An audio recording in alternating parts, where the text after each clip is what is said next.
50 héroes abordaron un barco cuya proa contenía madera sagrada capaz de profetizar. Entre ellos iba el hombre más fuerte que había pisado la tierra, un músico que podía dormir monstruos con su lira, una cazadora que corría más rápido que los ciervos, y dos gemelos cuyos puños habían roto mandíbulas de titanes. Partieron hacia lo desconocido en busca del vellocino de oro. Lo que encontraron en el camino fue hambre, deseo, pérdida, monstruos alados, rocas que aplastaban barcos y un canto que volvía locos a los hombres. Muchos de ellos no regresarían. ¿Qué llevaba a los más grandes guerreros de Grecia a jugarse la vida por un objeto que ni siquiera entienden? ¿Cuántos de ellos seguirán siendo héroes cuando el viaje terminara?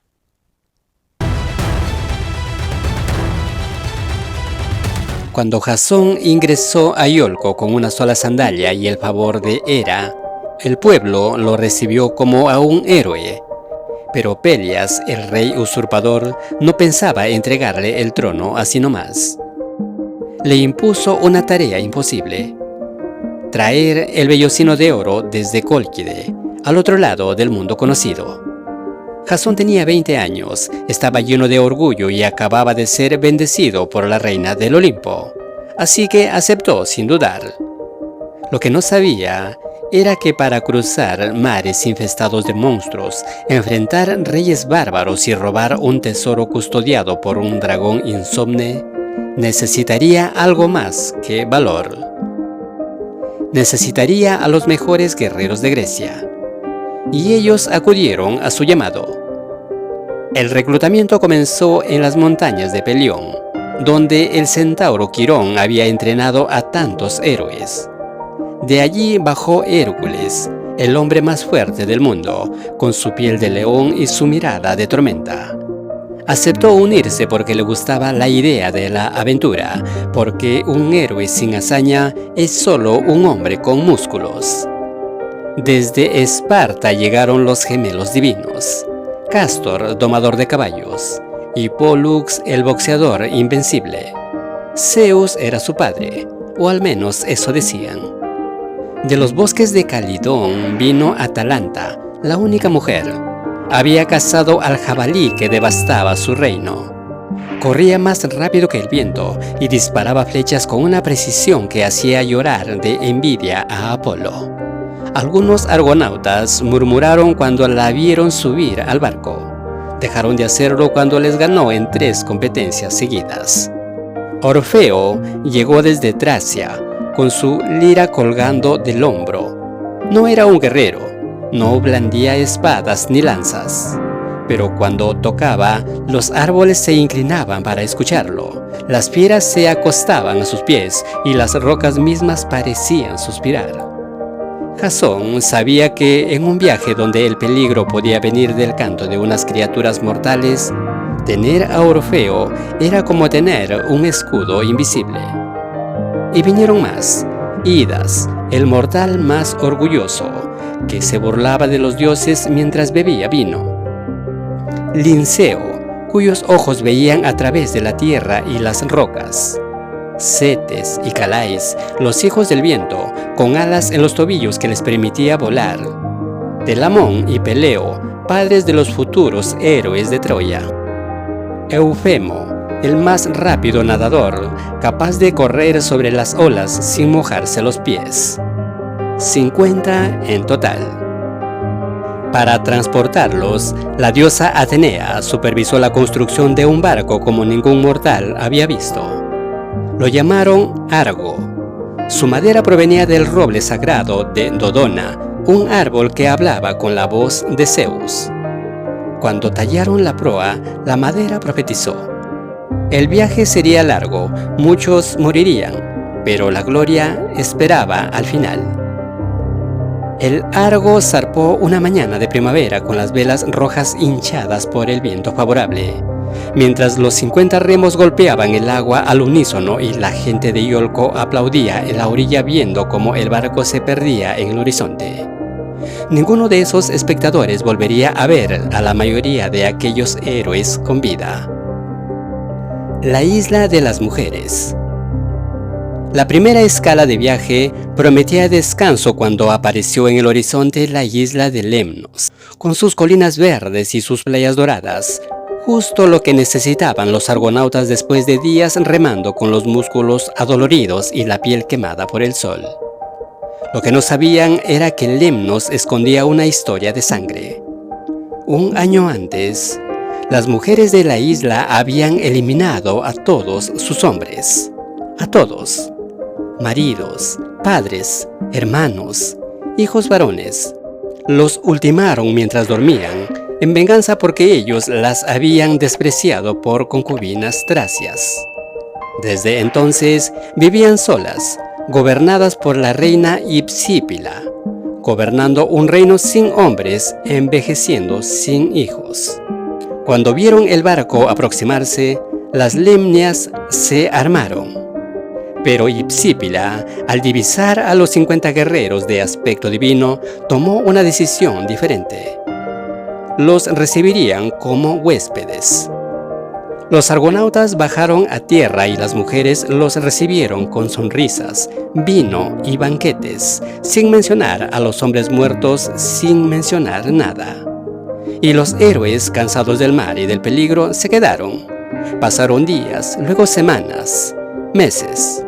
Jasón compartía el lecho de la reina Hipsípila y le prometió que regresaría, que la llevaría con él, que tendrían hijos.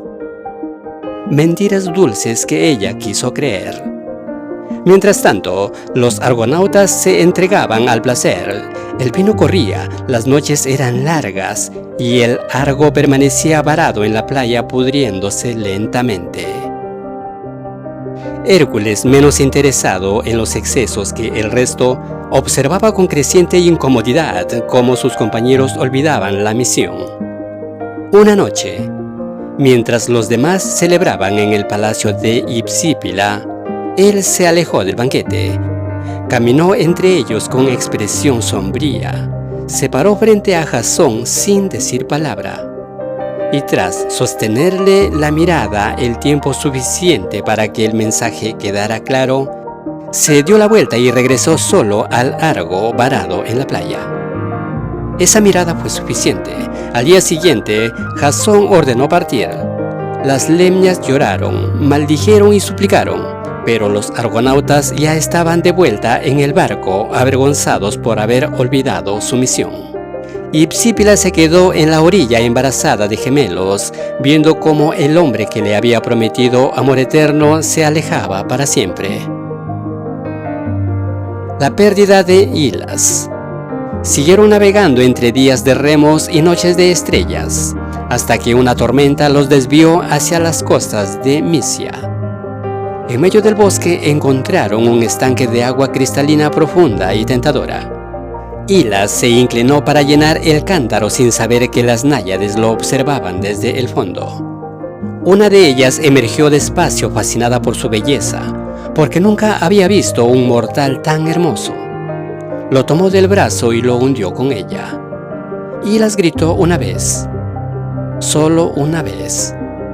Hércules escuchó el grito desde la distancia, corrió como un animal enloquecido hasta el estanque, pero no encontró nada, solo el cántaro flotando y el agua quieta. Hilas rugió. Nadie respondió. Buscó durante horas, días, se internó en el bosque, escaló las montañas, preguntó a los árboles, a los animales, a los vientos. Nada. Hilas había desaparecido como si la tierra se lo hubiera tragado. Mientras tanto, en la playa, los argonautas esperaban. Telamón, impaciente, acusó a Jasón de abandonar a Hércules deliberadamente. Casi llegan a las manos, pero el viento cambió y la madera del Argo profetizó. Hércules no debía continuar. Su destino estaba en otro lugar. Debían partir sin él. Jasón dio la orden. El Argo zarpó dejando atrás al héroe más grande de Grecia, que aún vagaba por los bosques llamando a Hilas sin descanso. Fue la gran pérdida y no sería la última. Fineo y las arpías. El viaje continuó hacia el este, hacia tierras cada vez más salvajes, hasta que llegaron a Tracia, donde un rey ciego los esperaba. Fineo había sido un gran rey, sabio, justo, amado por su pueblo, pero cometió el error de revelar secretos divinos que no debía. Y los dioses lo castigaron con dos males: la ceguera y las arpías. Las arpías eran monstruos con rostro de mujer y cuerpo de pájaro, garras afiladas y apetito insaciable. Cada vez que Fineo intentaba comer, descendían del cielo y le arrebataban la comida. Si lograba atrapar algo, lo contaminaban con su hedor hasta volverlo incomible. El rey llevaba años muriendo de hambre lentamente, consumiéndose en su propio palacio, rodeado de banquetes que no podía tocar. Cuando los argonautas llegaron, Fineo se arrastró hacia ellos con lo poco que le quedaba de fuerzas. «Sé que buscan el vellocino», susurró. «Yo les diré cómo llegar, pero primero libérenme de esta maldición». Cetes y Calais, los hijos del viento, intercambiaron una mirada. Ellos podían volar, podían perseguir a las arpías. Fineo ordenó que prepararan un banquete. Apenas la comida apareció, las arpías descendieron como una nube negra. Cetes y Calais desplegaron sus alas y se lanzaron tras ellas. Las persiguieron durante horas a través de nubes y tormentas, hasta que las arpías exhaustas suplicaron clemencia. Juraron por los dioses que nunca más molestarían a Fineo. Cuando los gemelos regresaron victoriosos, Fineo lloró de gratitud. Esa noche comió por primera vez en años y cumplió su promesa. Les reveló cómo pasar a la siguiente prueba, la más temida por todos los marineros que intentaban llegar al este. Las Symplegades, las rocas que chocan. Para llegar a Cólquide debían cruzar un estrecho custodiado por dos rocas gigantescas, las Symplegades. Estas rocas no estaban fijas, flotaban sobre el agua y chocaban entre sí con una fuerza capaz de pulverizar barcos enteros. Ninguna nave había logrado pasar, todas habían terminado hechas astillas y sus tripulantes aplastados o ahogados. Fineo les dio una instrucción precisa: soltar una paloma. Si el ave lograba cruzar, ellos también podrían. Si moría aplastada, debían regresar. El Argo se acercó al estrecho mientras el choque de las rocas retumbaba como un trueno constante. Cada impacto hacía vibrar el agua y el aire a su alrededor. Los argonautas remaban en silencio, con el sudor frío deslizándose por sus frentes, midiendo cada palada ante el ritmo implacable de las Symplegades. Jasón soltó la paloma. El ave voló hacia la abertura mientras las rocas comenzaban a cerrarse, y el pájaro aceleró con sus alas desesperadas hasta pasar rozando, perdiendo solo plumas de la cola en el momento exacto que las rocas chocaban con un estruendo que hizo vibrar el mar. «¡Remen!», gritó Jasón. Los 50 remeros hundieron sus palas en el agua con toda la fuerza que tenían. El Argo se lanzó hacia el estrecho mientras las rocas se abrían nuevamente. Entraron justo cuando comenzaban a cerrarse de nuevo. La madera crujió, el agua hirvió y la proa del Argo, la fuente de sus profecías, se astilló contra las rocas. Pero pasaron. Salieron al otro lado justo cuando las Symplegades chocaban detrás de ellos, tan cerca que sintieron el viento del impacto en la nuca. Las rocas se detuvieron y nunca volvieron a moverse. La profecía decía que si un barco lograba pasar, quedarían fijas para siempre. Los argonautas habían abierto el camino hacia el este, pero el viaje aún no terminaba. La isla de Ares y las sirenas. El Argo avanzó por un mar que había perdido su claridad, con un color cada vez más denso y un cielo que descendía hasta estrechar el horizonte como si el camino se cerrara poco a poco. En medio de esa tensión apareció una isla rodeada por nubes oscuras que permanecían fijas, una presencia que imponía cautela desde la distancia. Al acercarse, un sonido breve cruzó el aire y dejó una inquietud difícil de precisar. Luego, otro más cercano. Y entonces la amenaza se reveló. Desde lo alto, descendió una bandada de pájaros de bronce que al abrir las alas liberaban plumas rígidas como proyectiles. Los argonautas reaccionaron al instante, alzando los escudos para formar una protección unificada mientras el impacto constante de las plumas metálicas caía sobre ellos. Algunos hombres cedieron bajo la presión, pero la línea se sostuvo hasta que varias criaturas descendieron más de lo necesario y las espadas griegas aprovecharon el error para golpear sus puntos vulnerables. La bandada perdió el orden y se retiró hacia la isla, dejando la cubierta del Argo llena de plumas ensangrentadas y bronce abollado. Entre los heridos surgieron 4 hombres que apenas se mantenían en pie: Argos, Frontis, Melas y Citísoro, hijos de Frixo y nietos del rey Eetes. Jasón les ofreció un lugar en la nave a cambio de información. Y ellos describieron Cólquide, el carácter del rey y el lugar donde se guardaba el vellocino. Luego mencionaron a Medea, sacerdotisa de Hécate. Y al mencionar su nombre, la atmósfera se tensó como si su sola presencia reclamara atención. Pero antes de que la información pudiera asentarse, un canto llegó flotando sobre el agua. Un sonido hermoso y profundo que prometía descanso y olvido. Los remeros comenzaron a aflojar los brazos mientras sus miradas se nublaban, y el Argo derivaba hacia unas rocas donde las criaturas con rostro de mujer y cuerpo de ave cantaban con voces de ángel. Eran las sirenas, y la distancia reducía con rapidez. Orfeo tomó entonces su lira y estableció un ritmo firme desde el primer acorde. Su melodía creció con fuerza propia hasta desplazar el canto de las sirenas nota por nota, y devolvió el control de la nave justo cuando las rocas estaban a metros de la quilla. Un giro preciso, un esfuerzo coordinado, y el Argo recuperó el mar abierto. El canto se debilitó hasta desaparecer en la distancia. Llegada a Cólquide.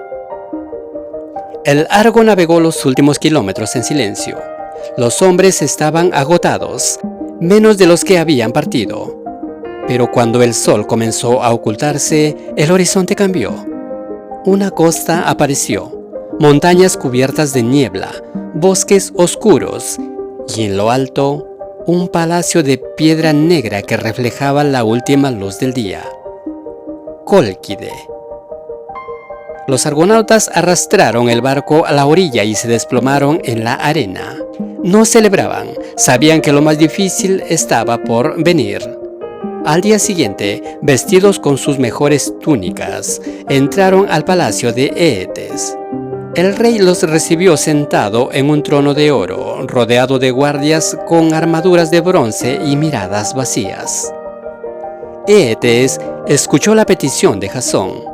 Escuchó cómo pedían el vellocino, el tesoro más preciado de su reino. Sonrió, pero sus ojos se quedaron fríos como el bronce. Por supuesto, dijo, el vellocino es tuyo si pasas las pruebas. Desde las sombras, detrás de una columna, una mujer observaba. Vestía túnicas oscuras, sus ojos brillaban con una luz que no era humana. Era Medea, hija del rey, sacerdotisa de Hécate, hechicera. Esa noche, mientras los argonautas dormían agotados en la playa, ella tuvo un sueño. Un extranjero de cabello dorado llegaba a su templo. Ella le ofrecía su ayuda, lo traicionaba todo por él y despertaba con las manos manchadas de sangre. Cuando abrió los ojos, interpretó el sueño como una señal de los dioses y supo también que ya era demasiado tarde para huir de él. Los argonautas habían cruzado mares, vencido monstruos y perdido amigos. Llegaron a Cólquide creyendo que lo peor había quedado atrás. Pero lo peor estaba por comenzar. Porque el verdadero peligro no era el rey Eetes, ni los toros de fuego, ni el dragón Insomne. El verdadero peligro era una mujer que aún no había elegido entre la lealtad a su sangre y la fuerza de un destino escrito por los dioses. Aquí termina este episodio. Si quieres saber qué decide Medea, si finalmente ayuda al extranjero o se mantiene fiel a su padre, y cómo esa decisión cambiará su destino para siempre, te invito a ver el episodio número 1.